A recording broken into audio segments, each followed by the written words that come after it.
Bonjour à tous et bienvenue sur videobourse.fr pour l'analyse journalière de la paire euro-dollar qu'on va étudier à long terme en journalier, moyen terme en 1 heure, 4 heures et à court terme en M5, M15.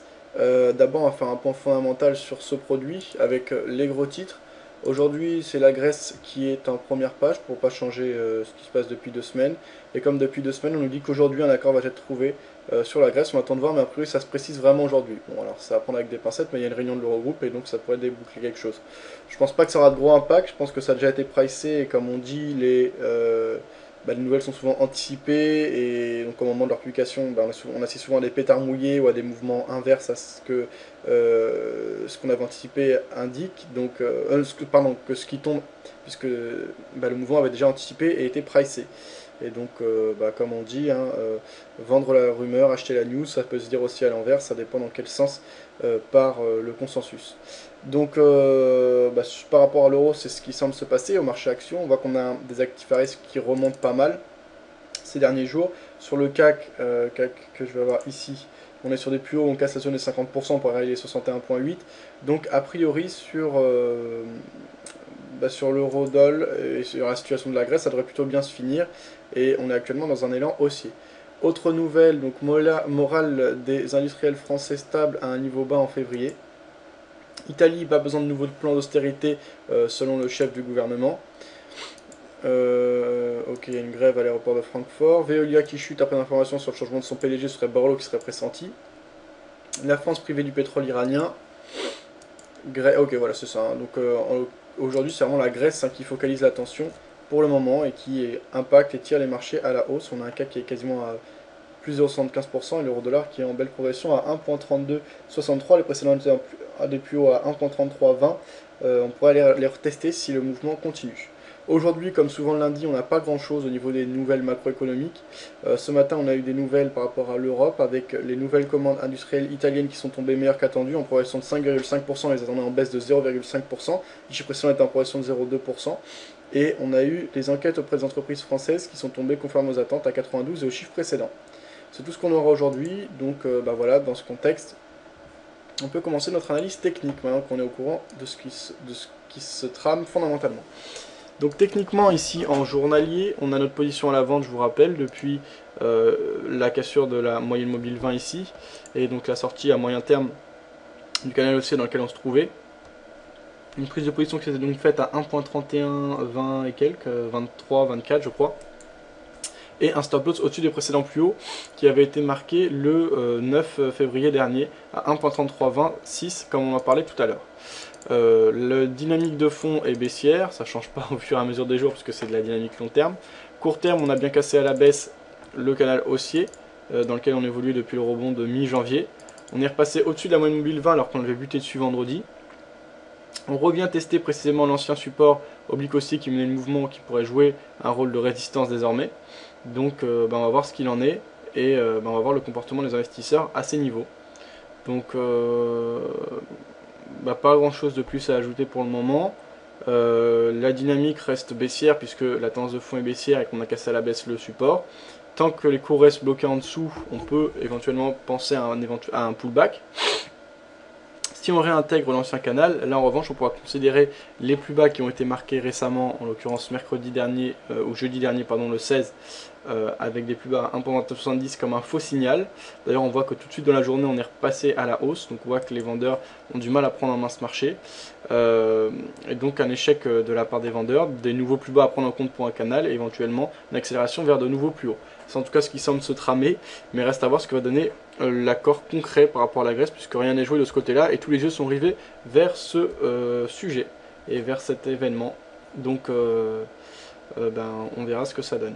En Europe en général, ça a l'air d'aller un peu mieux, en tout cas de se stabiliser, on n'a pas de grosse crise actuellement. Aux États-Unis, ça se calme et les chiffres sont un peu meilleurs. C'est un environnement plutôt propice à la hausse. Le contexte de fond est bien sûr très tendu, hein, je ne change pas d'avis là-dessus. Hein. Il y a encore de gros sujets et de débats et de tensions qui apparaîtront ces prochains mois, c'est quasiment sûr, vu les plans de rigueur qui ont été mis en place à droite à gauche et la situation des divers pays européens.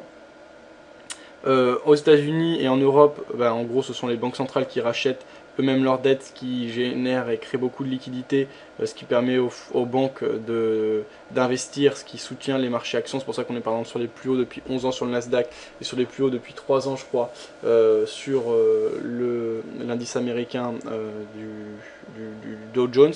Donc voilà, on a peut-être des marchés qui sont soutenus artificiellement au niveau des marchés actions. Sur l'euro-dollar, on a pas mal décoté, mais on reste assez haut. Donc dans ce contexte, je ne prends toujours pas de biais haussier, je ne cherche toujours pas de point d'entrée à l'achat. J'ai mon point d'entrée à la vente, donc je joue jusqu'au bout, et si je dois me tromper, j'aurai mon stop qui jouera son rôle.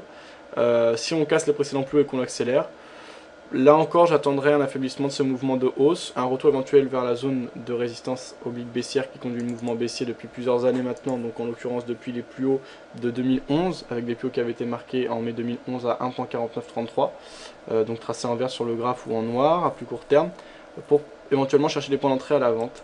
À l'heure actuelle, j'ai toujours un biais baissier. Si je n'étais pas en position maintenant, je ne la prendrais pas la position à la vente.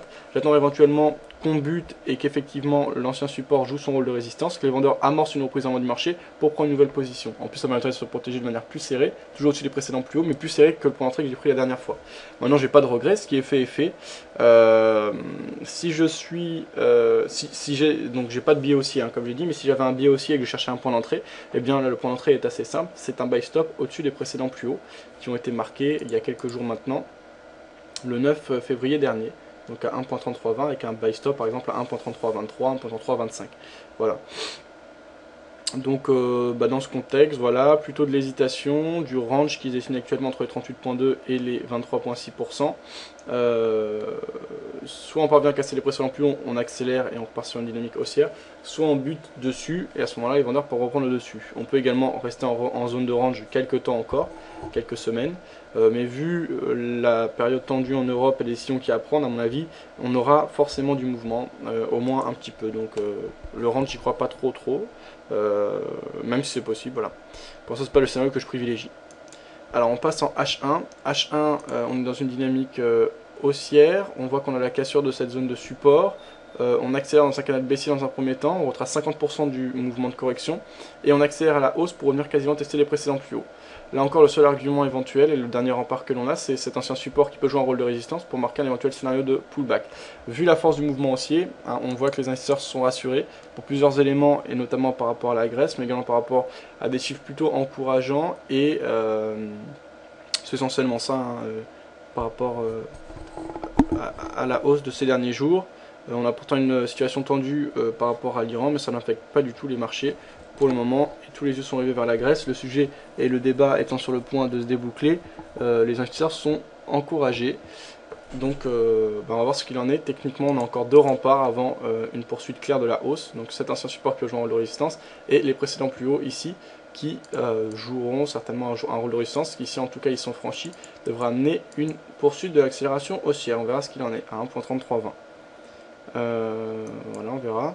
On termine par le M15, pardon. Donc en M15, la dynamique est clairement haussière.